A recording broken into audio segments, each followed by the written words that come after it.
टिप्पणी करने का अधिकार। NMF न्यूज पर आप सभी का बहुत स्वागत। मैं हूं आपके साथ अभिषेक पुंडीर। आपने दो बिल्लियों की लड़ाई वाली कहानी जरूर सुनी होगी कि टुकड़ों के बंटवारे के बीच में बंदर पूरी रोटी ले जाता है। हरियाणा में विधानसभा चुनाव का ऐलान हो चुका है। कांग्रेस के भीतर तीन धड़े बटे हुए हैं, एक रणदीप सुरजेवाला का, एक कुमारी शैलजा का और एक भूपेंद्र सिंह हुड्डा का।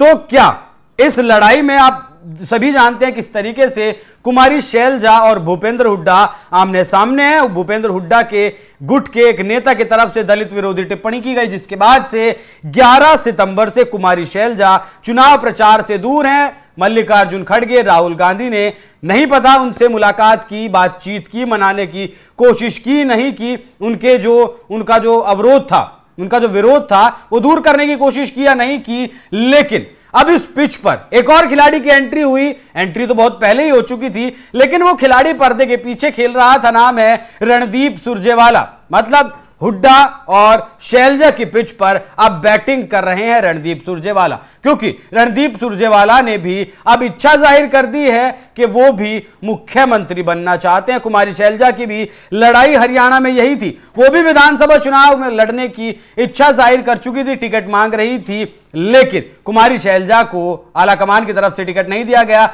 नाराजगी शैलजा की ये भी रही कि ज्यादातर जो टिकट दिए गए वो हुड्डा गुट के नेताओं को टिकट दिए गए। तकरीबन 45 से 50 टिकट दे दिए गए हुड्डा गुट को और 8 से 10 टिकट महज दिए गए शैलजा वाले गुट के नेताओं को। और इस पिच पर अब रणदीप सुरजेवाला उतरे हैं, जिनका कहना है कि उनकी भी इच्छा है कि वो भी मुख्यमंत्री बने। पार्टी आलाकमान का जो कुछ फैसला होगा, हालांकि वो मान्य होगा। राजनीतिक व्यक्ति की आकांक्षा होती है मुख्यमंत्री बनना। कुमारी शैलजा भी बनना चाहेंगी, वो मेरी बड़ी बहन है। भूपेंद्र चौधरी भी बनना चाहेंगे, माफ कीजिएगा, भूपेंद्र हुड्डा भी बनना चाहेंगे। हम तीनों लोगों के अलावा किसी और साथी का भी अधिकार है कि वो सीएम पद का दावेदार बन सकता है, क्योंकि यहां प्रजातंत्र है। लेकिन यह निर्णय राहुल गांधी और पार्टी अध्यक्ष मल्लिकार्जुन खड़गे को लेना है कि कौन मुख्यमंत्री बनेगा। पार्टी आलाकमान जो फैसला करेगी वो सबको स्वीकार्य होगा। भाजपा के वरिष्ठ नेता मनोहर लाल खट्टर ने भी कुमारी शैलजा को बीजेपी में आने का न्योता दिया था। हालांकि उसके बाद कुमारी शैलजा ने कहा कि उनके खून में कांग्रेस है और वो कांग्रेस के झंडे में ही लिपट कर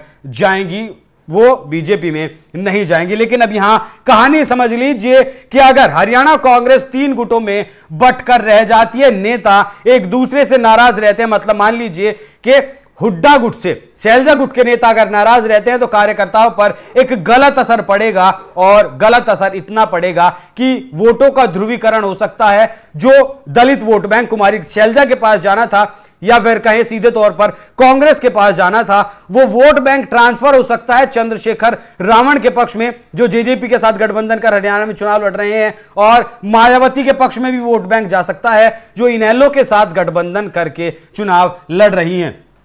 तो क्या ऐसा कहा जा सकता है कि रणदीप सुरजेवाला लड़ाकर हुड्डा और शैलजा को मोदी की पिच पर बैटिंग कर रहे हैं, जिसका सीधा फायदा प्रधानमंत्री मोदी को हो सकता है, बीजेपी को हो सकता है। हालांकि 10 साल की एंटी इनकम्बेंसी हरियाणा में जरूर है, जो किसानों में भी दिखती है और लोगों में भी दिखती है। उसी की यह वजह है कि कहा जा रहा था कि हरियाणा में इस बार कांग्रेस पार्टी की सरकार बन सकती है। लेकिन जिस तरीके से यह लड़ाई उभर कर सामने आई है, और अब तीसरा गुट रणदीप सुरजेवाला का भी बना है, उसके बाद कांग्रेस की लड़ाई हरियाणा में बहुत मुश्किल होने वाली है। इस पूरी खबर पर क्या है आपकी राय, कमेंट कर हमें जरूर बताएं। धन्यवाद।